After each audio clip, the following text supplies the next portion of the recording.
So a lot of schools we work with in our curriculum now, we've got the vulnerability wall of failure where in a classroom, instead of posting things you're grateful for, you go up and post something that you tried that didn't work. Why? Because you should be proud of that, Jodi. Yeah. And each time you see that, you acknowledge that you tried and then you try it again. And that is obviously building that resilience model, you know, that we want to know that it's okay to try things and not worry about what people think. So... Hi, I'm Dr. Jodi Richardson, and this is Well, Hello Anxiety. In a world that often moves too fast, we're here to pause, breathe, and understand anxiety together. Each episode will explore practical strategies, share honest conversations, and uncover the science behind anxiety and well-being, all while creating a space where it's okay to not be okay. Let's continue this journey together. When was the last time you played? I don't mean played sport. And if you're thinking, I've spent a lot of time playing my favourite Spotify playlist lately, I am not talking about playing music. I mean played, like truly played, like kids play. I asked myself that question when I was preparing for this podcast chat, and my mind sort of struggled to think, when was I playing last? And I thought back to a recent holiday when the family and I were in the pool and we were splashing and laughing around. And then I really struggled to come up with some other examples, and I am pretty sure that I am not alone in that.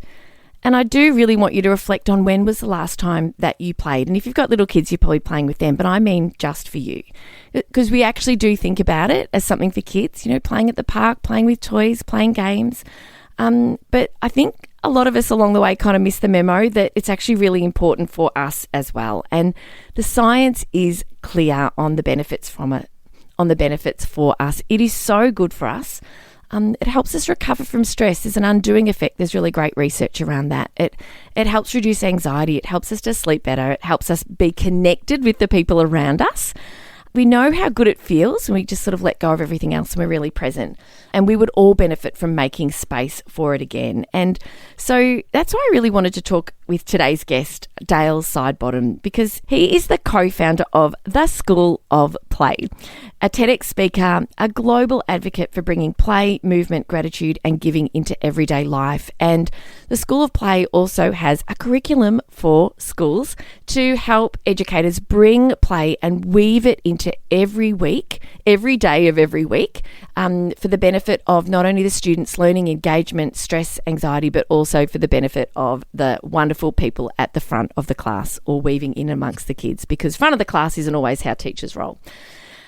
Dale, a huge welcome to you. Thank you for joining me here and for the wonderful work that you are doing in this space and really sort of creating a bit of a movement. Pardon the pun, movement's a huge part of it. Can you tell us a little bit about why play and kind of what led you to kind of changing your career from being a classroom teacher to doing something very, very different, and a little bit about maybe your TEDx talk as well?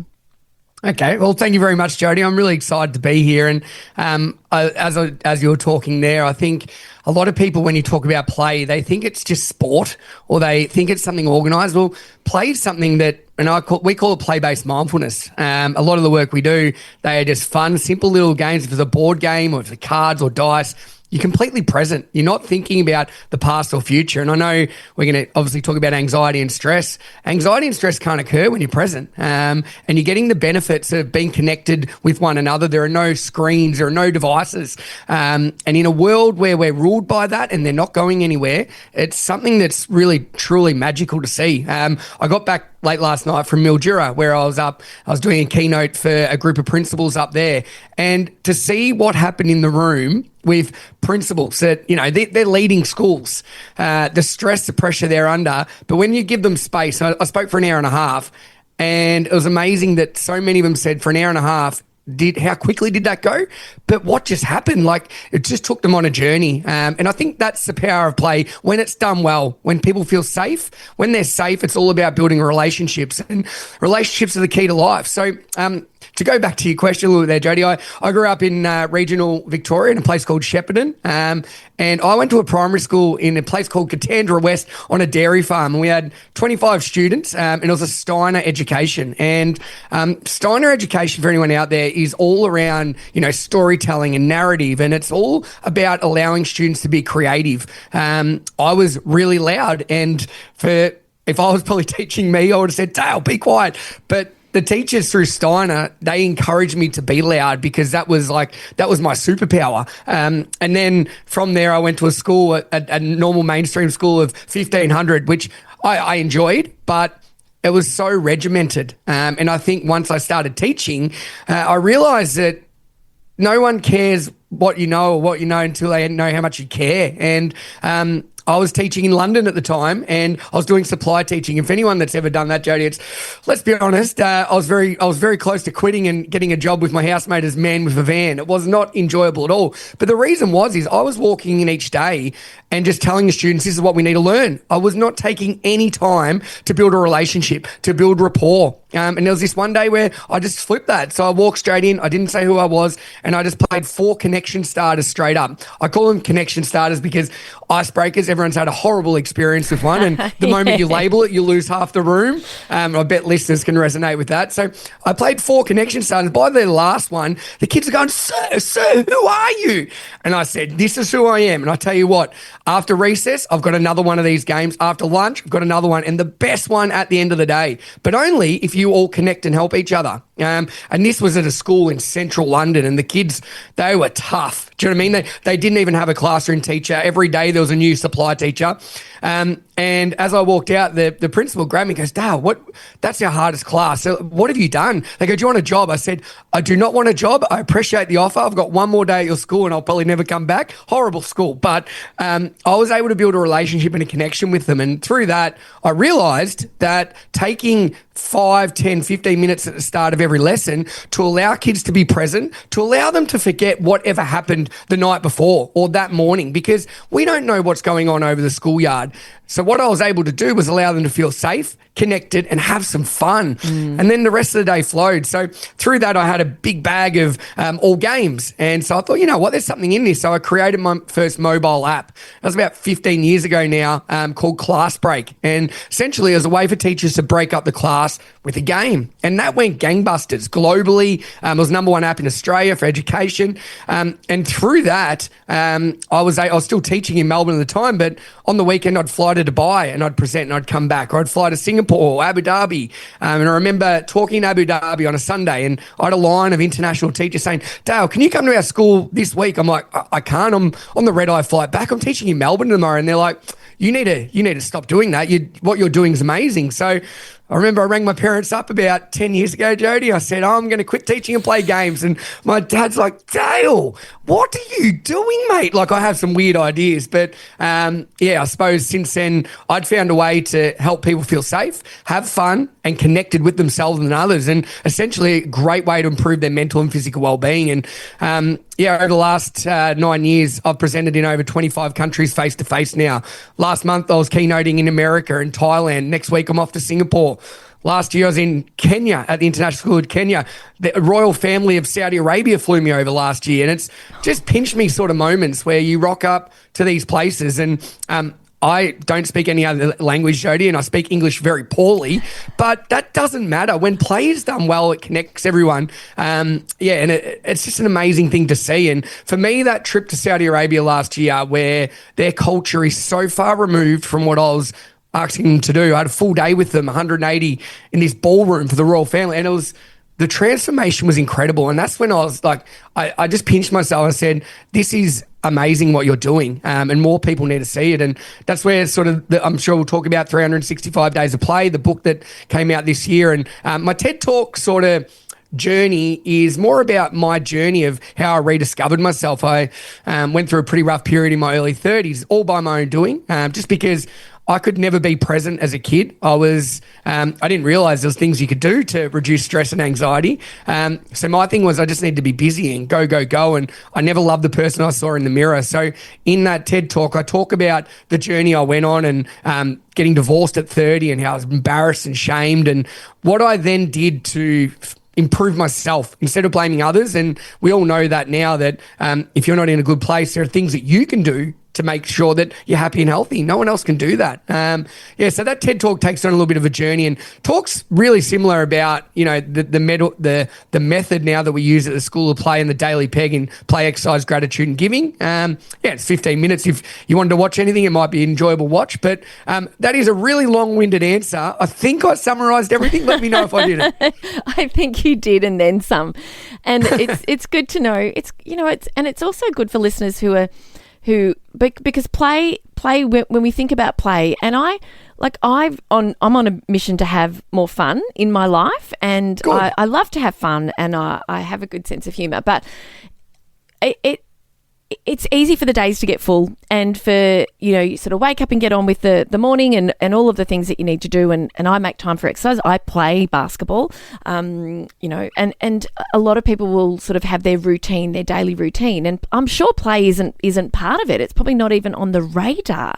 And yet we know, you just have to be, doing something in the gym and someone makes a joke and you just lose all muscle tone, and you just relax, your whole body relaxes, and you get the endorphins, you get the dopamine and the serotonin and the feel good. We don't have to convince anyone how good it feels to play, but why is it something that we just kind of let go of? What is it that listeners can do that are thinking, hey, yeah, I need a bit more of this in my life? Dale's full of energy and really excited, really you're living your best life, and you're obviously really enjoying spreading the word wherever it is that you are here in Australia or around the globe. For people who are sort of thinking, well, I've got financial pressures, and I've got stress in my life, and I've got maybe one of my kids is struggling with their mental health, and I feel like it's kind of it feels like I don't feel like playing because I'm too stressed, the irony, or I'm just so busy and overwhelmed. What would you say to that listener? I think I've got a fair idea of what you're going to say, but just for the person thinking, is this something else I have to do, or help them to think differently about it? Yeah, and great question. And I think I'll be honest, life's too serious. People are too serious, and they've forgotten how to have fun. I think if we just look back to COVID and what it made us do, I think you look at all jigsaw puzzles, all bikes, you couldn't buy anything because people were going back to it. But as we've reverted back out to the new norm, they've forgotten how to do it. And it's not something you need to dedicate an hour to. My big thing is that, particularly when we do a lot of parent sessions, it's being intentional with 10 minutes a night. And even if you don't have kids, take 10 minutes with your workmates, or take 10 minutes with your friends or your partner, family, whoever that might be, and just be intentional with a silly game. We use, particularly in our curriculum and our workshops that we do, we use dice. The reason we use dice is, I don't know if this is a serious question, Jodi, are you a professional dice roller? No, I'm not, Dale. Thank you for asking. No, we love using dice. Why? Because it doesn't matter if you're the best writer, reader, mathematician, sewer, sports person. You can never be good at rolling a dice. So it levels the playing field and chance. And for that is really important because it gives everybody the opportunity to have some success. So if you are listening out there are so many simple dice games. Like anything in life, if you want to get healthy, you need to be intentional with eating well. If you want to move your body, you need to set time to go to the gym or set time to go for a walk. It's exactly the same with play. I think you need to be really intentional about it. Otherwise, if you don't set time or you don't have a specific area of your life you're going to do it, it just won't happen because we are busy, we are stressed, and life is chaotic. So really, if you're not finding time to play, maybe look at your screen time and how much you scroll. That would be my biggest one. Get rid of your phone.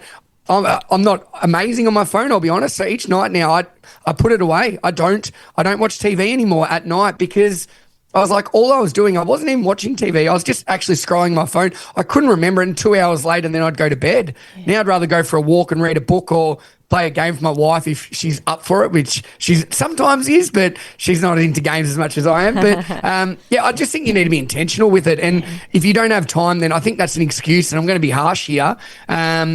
I think that's rubbish. You need to make time because the science behind it is bloody amazing, and it'll blow your mind, not only for yourself, but the people around you.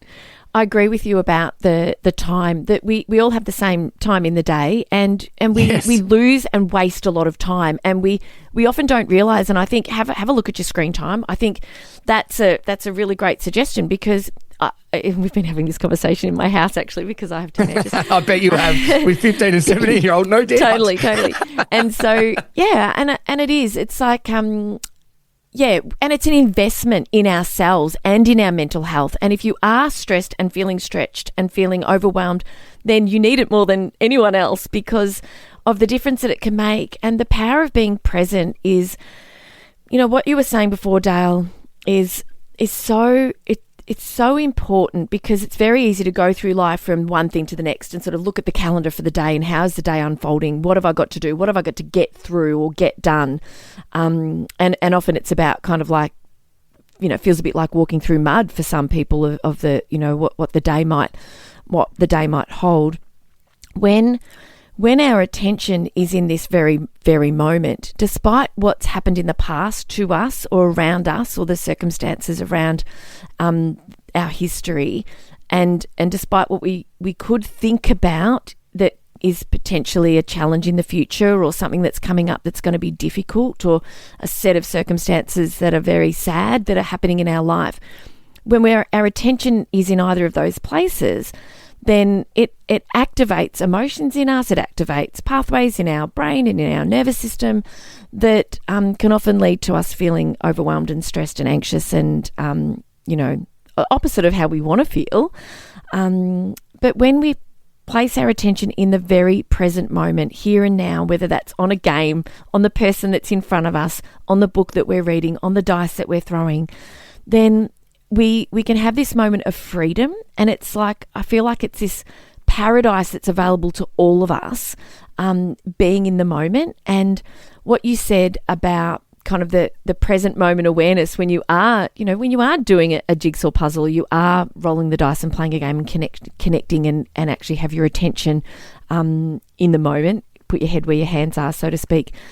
It is, when we can build more moments of that into our day, it's so powerful for the way we feel day to day, but it also is, over time, strengthening the connections in our brain that help us to cope better when things aren't good. We have to put our attention on the things that aren't good. Of course, we have to solve problems and deal with sad experiences and circumstances, but the power of being in the present is it cannot be overestimated. And you said before about the science of play. Can you share some of that with us? Because if people aren't already convinced, let's convince them a little bit more.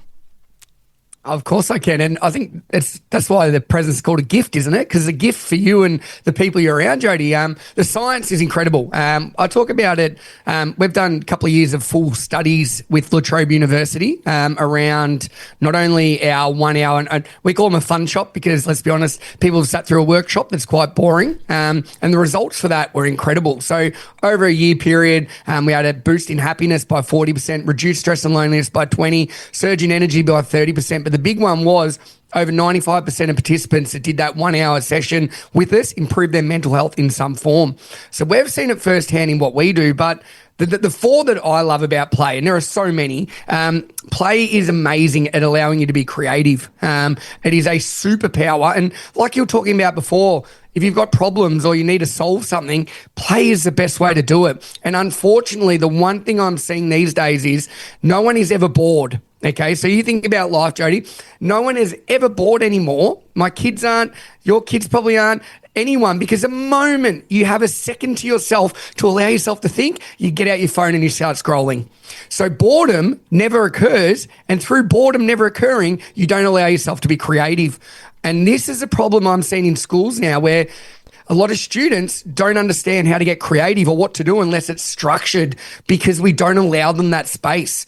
The best thing you can do is allow yourself to be bored. Allow yourself to go, what am I going to do? Allow your mind to start thinking. So that's one of them. Ultimate way to obviously get creative. The second one is it utterly destroys anxiety. And I talk about this in all the talks I do. I start with this clapping game. I started my TED talk with it. They said, you can't start a TED talk with a clapping game. I go, well, I've got to.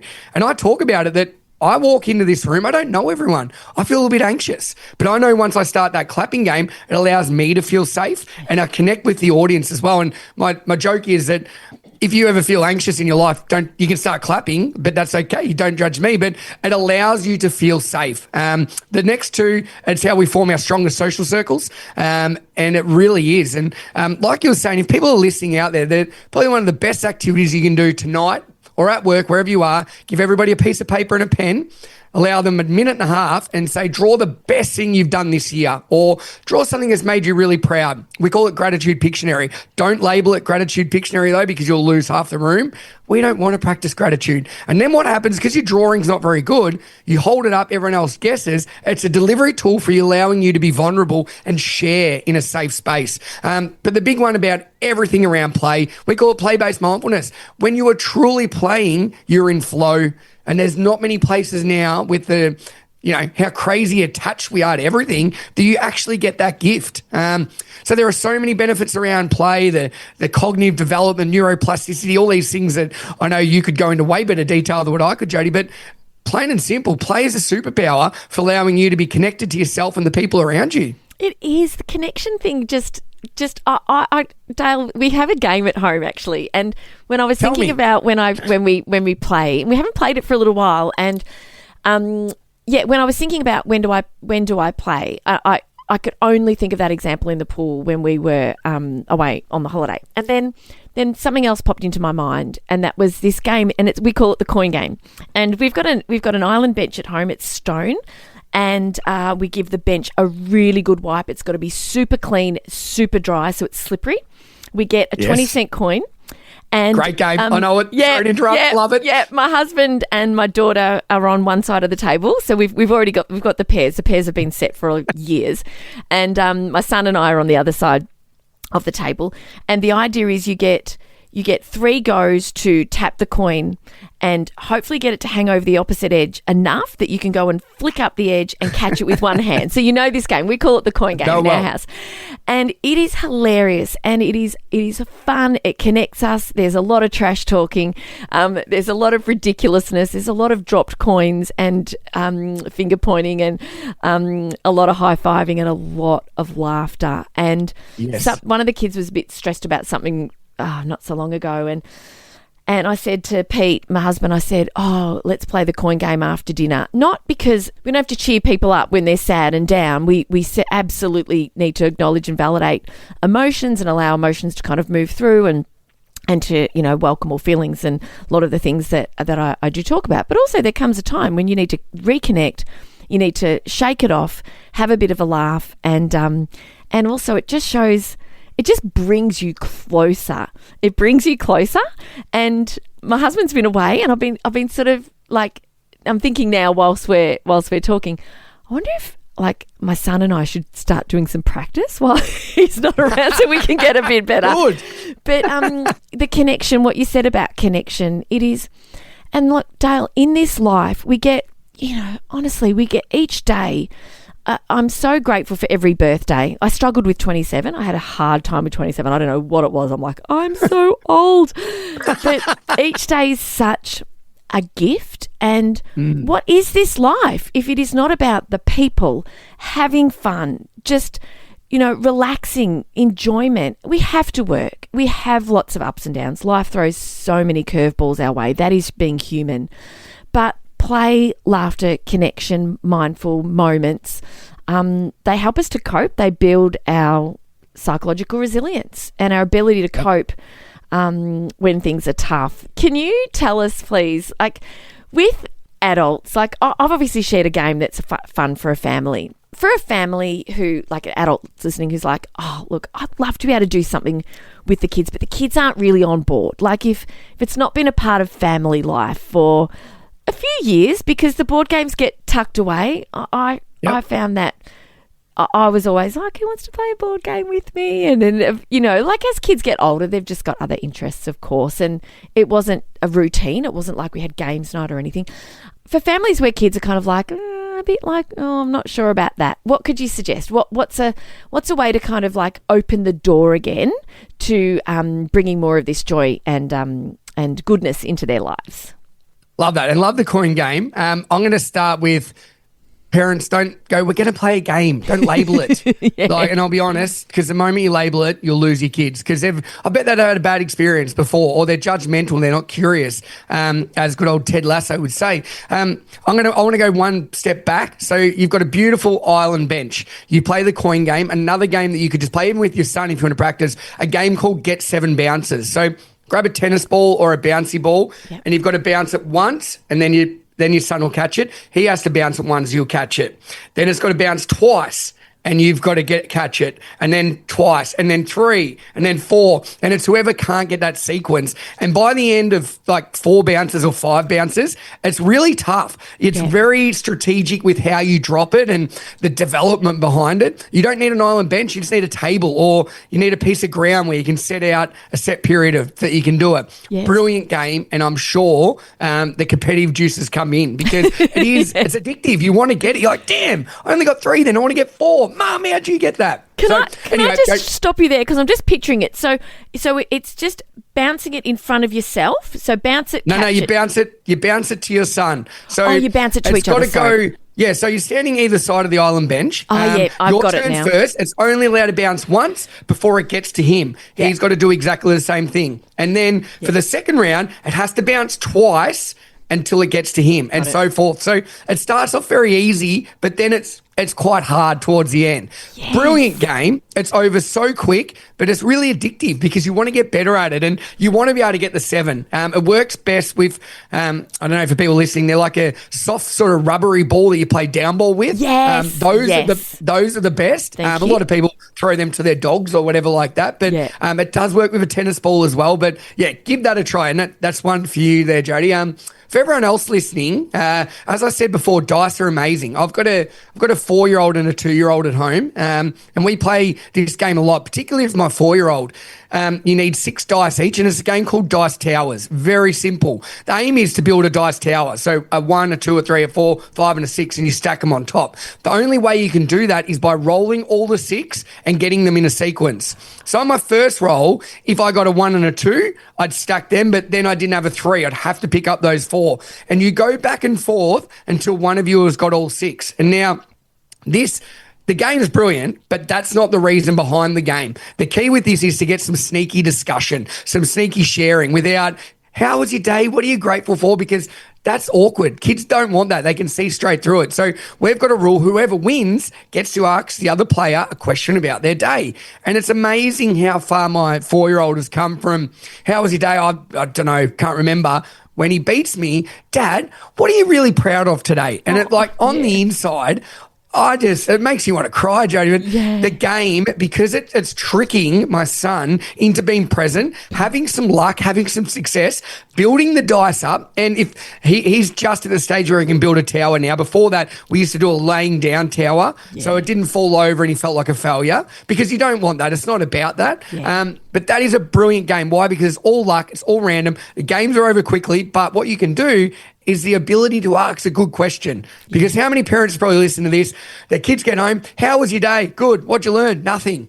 That's not your kid's fault. That's your fault for asking an absolute rubbish question. Yeah. This game changes the narrative and it makes them feel safe because they don't realise the question is part of the game. It's just an element and a layer of what you're doing in Dice Towers. Yeah. So that would be, that's an amazing game. I love that. It's so funny because we were at an under-19s football information night last night with Some Plays Footy, and he's been in the team for a year, and it was like welcoming the new families and the new players, and so some of the mums and I, we were sort of catching up. We haven't seen each other sort of since the grand final. Good. And I met, because when your kids are older, Dale, and for listeners who have older kids will know this, but all of a sudden you are not really that involved in their sport. He's in a senior football club now, and so when you wanted to do, they still have lollies and oranges at halftime, so you can still contribute. But it's just like a lot of them are adults. A lot of them are driving themselves to training. And even though our son's 17, he's a bit younger, and a lot of them are a bit younger. But you just don't get to know the parents and the families, and it's just, you feel a bit disconnected. And we all, so when we reconnect, it's really cool, like with the ones that you do meet, the parents you do know. But I also met the mum of another player in the team who I hadn't met for the whole season. And anyway, we got chatting, and we were having a laugh because we were sort of talking about the boys, and we're talking about kind of trying to get information out of them. And, my sometimes I'll say to my son, throw me a bone, but I've learned not to ask those pointed questions. But also he knows that I'm interested to know. But, we just, the car is not the time. You just got to find those ways to be open for a conversation if they're open for it and not pressure. But this idea that you can sort of just get in this routine and this habit of connecting and chatting, and they're 4 and 2, your kids, and when as they get older, then depending on their personality, of course, but I just love it because I can just see that time together. And like you say, it doesn't take long. So with a 15-year-old, if you play a game and it's like 5 minutes, depending on how your dice rolling goes, we've all agreed nobody's a superstar.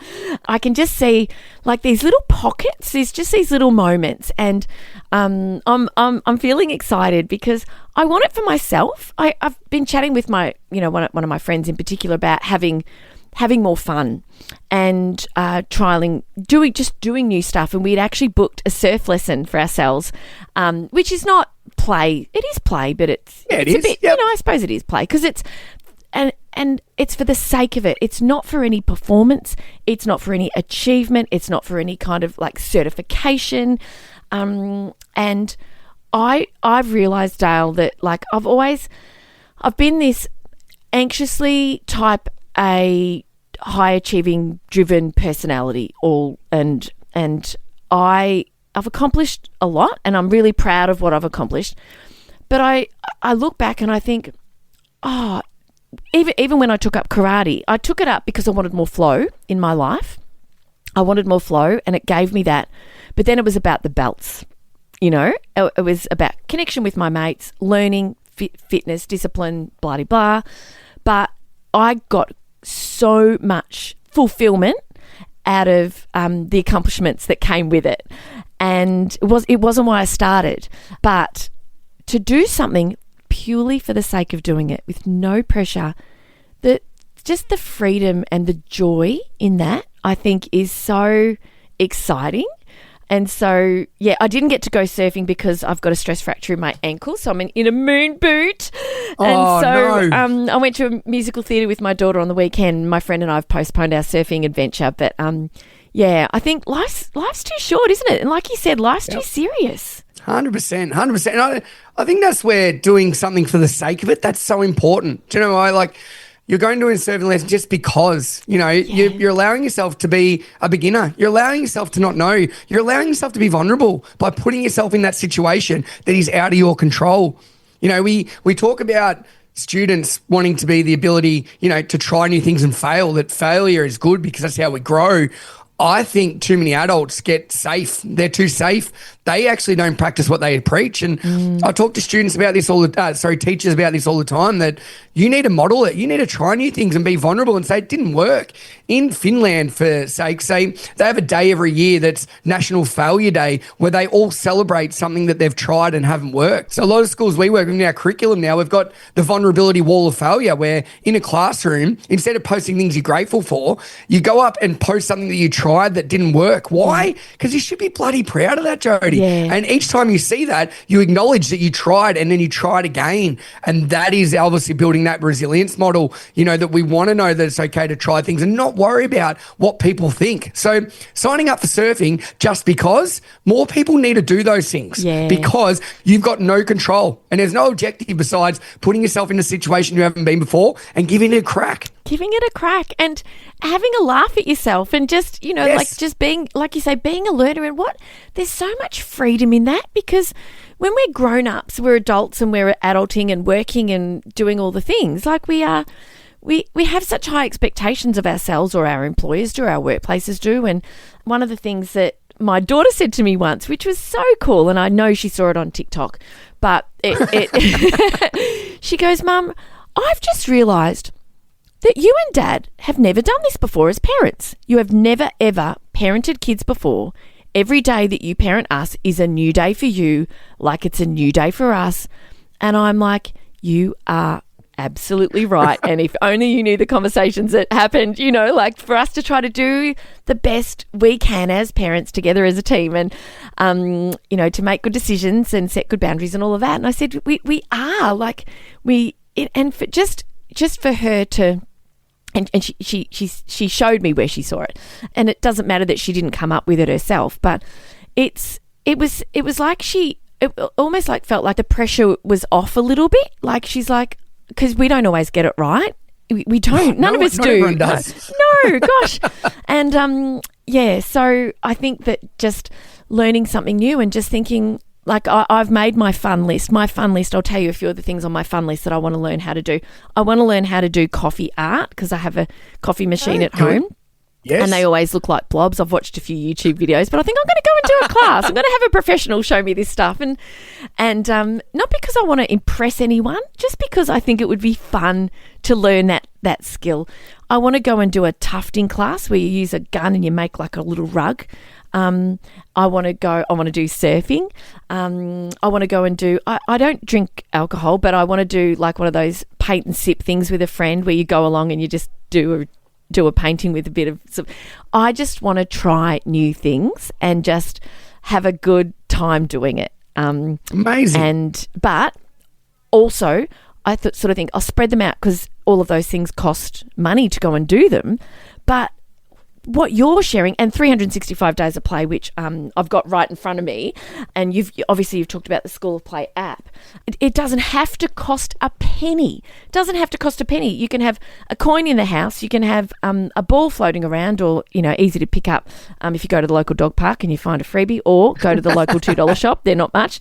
But tell us about the book, because play can be quick, free, easy, accessible, and I've got the book in front of me, which I'm flicking through, but tell people about the book so they know what to expect. The book, so 365 Days of Play, it was really something that came about. My first book I released, All Work, No Play, was more around my story, my journey, and the science behind play, which is great. And when I released that about 5 years ago, that's where I was. But my business partner, Paul Campbell, has come on board. He used to be a principal and work at Collingwood Football Club, and we're like, we need something that families can just pick up anytime, anywhere. There's no pressure to use it. And so we came up with the idea that we love learning through narrative. We love a story. That's how people learn. And you just got to look why are kids and love gaming so much, because game mechanics is incredible at building a narrative. Yeah. If only education caught up as fast as games, because they're addictive. So we decided that we wanted to write a different story about a person, a place, an experience, or something to hook people in as a family, so they're not only learning, but they're also, oh, wow, that's cool. Yeah. And then that story relates to a simple play activity that they can do as a family that goes for 5 or 10 minutes. The idea originally was for the book to be for families, so you can be intentional each night with just 5 or 10 minutes, because that's all it needs to be. It shouldn't have to be a long period of time. And this book is really simple. And personally, as a father, I struggled. I'd come home and my wife goes, "You're a play expert. What are you doing? You can't think." And my cognitive load was cooked. I had nothing. Yeah. So I actually use this book myself, because I know now I can come home, we pick up the page, I read that story. I'm learning as well, because I didn't write every story. Like, we collaborated, obviously, Paul and myself, when we're writing it, but it just reminds you we get something in common together. And then as a family, we complete something. We do this before dinner, and that's all I need, because the first thing I do when I get home with my boys is I either ask them, would you like to play the Lego, or would you like to do something? And I allow 10 minutes for them. Or would you like to do the book, whatever that might be. Yeah. And then it's not them nagging, "Dad, can you do this? Dad, can you do that?" I flip the switch and say, "Oh, I want to play with you." I change the narrative. So instead of them like nagging, I'm the one that, "What can we do? I can't wait." They get that 5 or 10 minutes, and then I can go about, for my wife cooking dinner or whatever we're doing. But essentially the book's placed for families, and it's working well in schools and workplaces now, Jodi. But it's just a really simple activity that you can pick up any day, whenever you want, to allow a little bit of connection to take place. Yeah, it's brilliant. And it's just, it is. It's like the chef that comes home and is like, I don't know what to cook for dinner, or might not even necessarily feel like, cooking dinner if they've been doing it all day. But play's different because it's magnetic, and the more you do it, the more you realise you want to do it, and the kids will be asking for it. So, So Dale, look, honestly, thank you so much for all your time today and all these great ideas. I'm so excited about introducing some more games. Obviously, I've got the book and the ones that we've talked about today. How can people connect with you and contact you and learn more about the wonderful work that you're doing? Yeah, they can. Probably the easiest and cheapest way to do it would be to get that book. We've tried to put everything we do in one book. So 365 Days of Play. It's just available anywhere. Our business is called The School of Play. So our website's theschoolofplay.co.co. You can go and see there all the programs we offer, curriculums for schools, our corporate work, our keynotes. There's also a lot of free resources on there, but also the app I mentioned earlier. There's 20 actionable, easy activities that are free. If you just go on Google Play, iTunes and type in School of Play, you can get that app for free, and that's probably something you can use straight away. So yeah, if you want to go and check those out, see what it's like, but more importantly, probably be intentional with either the games I mentioned tonight. Gratitude Pictionary is an awesome one, Jodi, just to be able to use anywhere, any situation. Dice Towers is brilliant for getting that sneaky conversation taking place, and for you, pick up a tennis ball or a softball and play 7 bounces, because it sounds like your son, if he's playing under 19 footy or seniors, he'll be very competitive and he'll want to beat you. So that's my challenge for you. We are. I think we might start practicing it and then challenge my husband and daughter to do it.